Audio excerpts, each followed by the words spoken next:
It is my pleasure to welcome Jack Evans. He is the founder of Jack's Tax. He is an enrolled agent, and I want to discuss some of the differences, maybe to start off, between CPAs and enrolled agents, because one may know the tax law better than the other. So we'll dive into that. Jack, welcome. How are you? I am great, Jason. Thank you for having me on. It's good to have you. So let's go ahead and address that right out of the chute. We're going to talk about some great tax strategies for real estate investors. Can't wait to dive into that. I've looked at your slide deck. Talk about the difference between CPAs and EAs. Many years ago, the IRS, the Treasury, decided that it needed to train tax preparers in actual just tax code. And they created the enrolled agent testing series, which basically is a series of exams that is extremely similar to the CPA exams. The difference is they're administered by the Fed instead of the states. So all CPAs are licensed by state. Right. And I'm licensed by the Fed. And the one chapter of the test that is not on there is the audit. Audit meaning going into your business and digging through your books and camping out for 2 months. Right. That's CPAs the part that do that. Yeah. Right. And enrolled agents generally do not do that. I'll still go through your stuff and tear it apart, but I'm not going to come to visit you. And that's where I do not invest my time in that. I invest my time in tax code and tax law. Right, right. So, it's arguably enrolled agents actually know the tax law better than CPAs because they're specialized in literally just that one thing. Arguably. I'm definitely not distracted by wondering why one of your business officers is moving money in the wrong way and putting it in the wrong category. Right, right. That's what auditors do. Right. Okay. Cool. Well, let's go ahead and dive into it. For those of you listening on audio only, Jack, please explain any visuals you share with us, and let's go ahead and dive in. I'll see how I can do for you.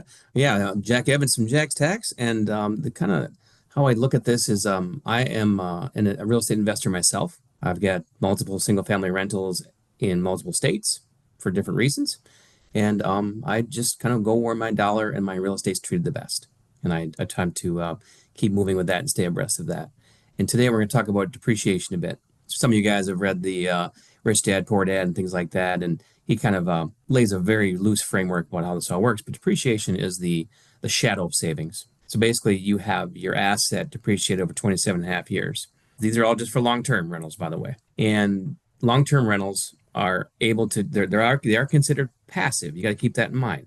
Meaning that we all know they're not passive because you're generally doing a lot of work.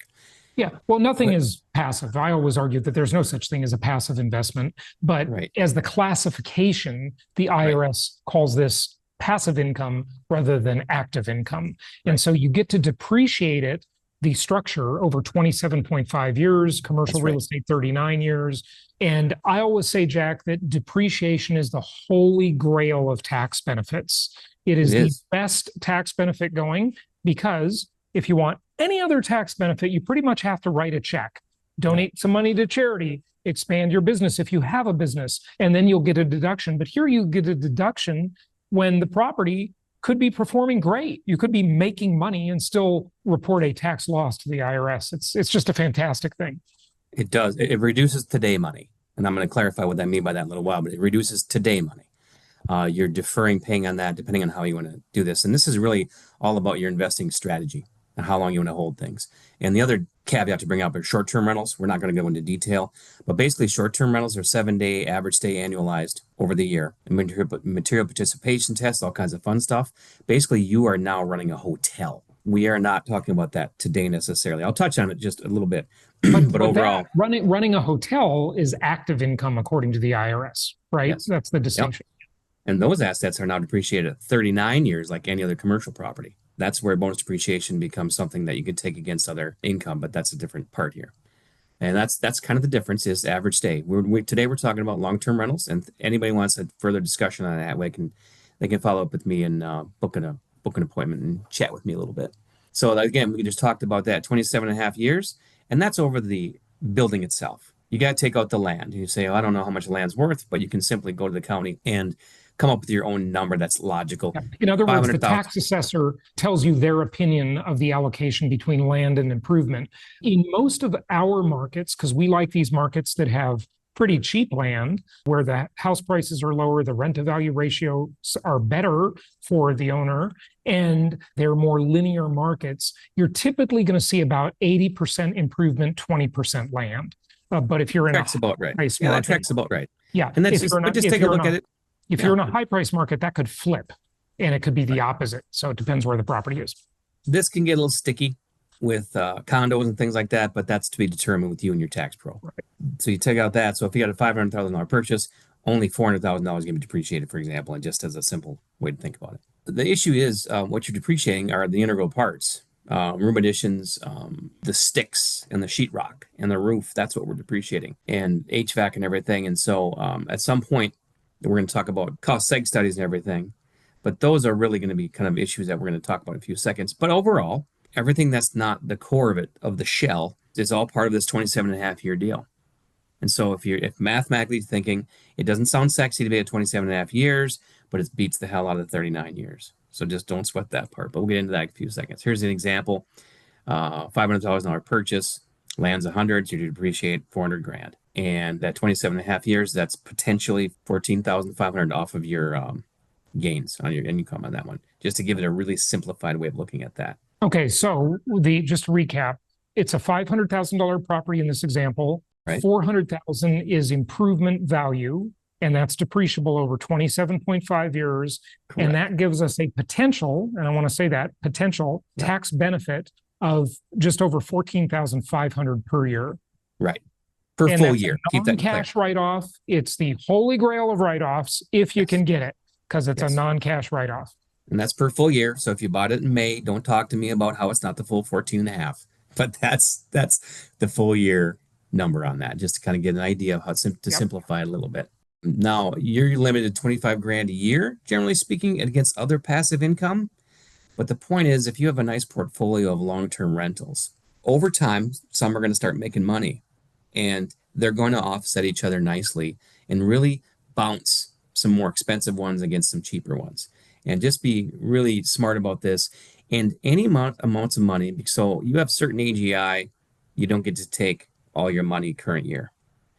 However, it doesn't go away. It gets carried forward. So if you switch tax pros, make sure you have Form 8582 following with you. Otherwise, you might lose that in the translation.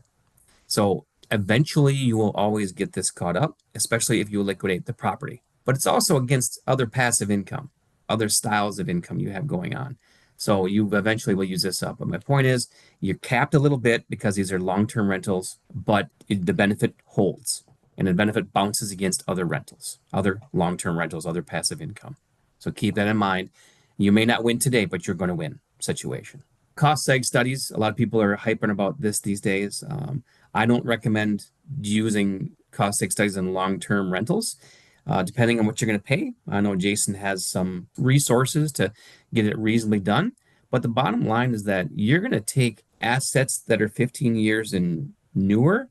So you have different year ages on assets. For example, like appliances are 5 years, flooring is this. Those different ages of assets. Yeah. When you now let me just explain the cost seg thing a little bit. Yeah. You have a house or an apartment or any kind of property, right? And it's depreciable broadly over 27.5 years in the case of residential, but some of the components can be depreciated faster, which brings you a tax benefit sooner rather than later. And when you get a benefit, you want it sooner rather than later. When you have a debt or a payment, you want to pay later rather than sooner. That's the benefit of a cost seg study. But you're saying that the cost seg study isn't as valuable as people might think, right? Depending on your strategy and how long you want to hold these properties. If you're going to have this thing for 7+ years, 10+ years, it's going to work great because eventually you're going to draw this all down and use it because every year you're making more money because rents will be theoretically going up and everything. It's not a bad idea. If this is a couple year hold, you're just robbing Peter to pay Paul at this point. I wouldn't do it. I wouldn't recommend it for the value of the money you're doing. And you always in other words, if you don't hold the property long enough, you're just going to pay back this benefit. Correct. When you sell the property too quickly and have a depreciation recapture.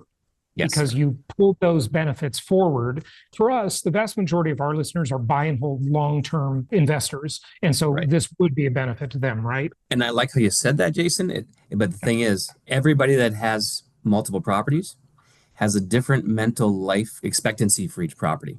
You have tolerance for certain properties more than others because of how they perform. So just keep it in mind. You're going to have your own prejudices against just certain properties and use it wisely Yeah. on the darlings, you know? Yeah. And again, the nice thing is if it's not too expensive, we can get this done for about $550.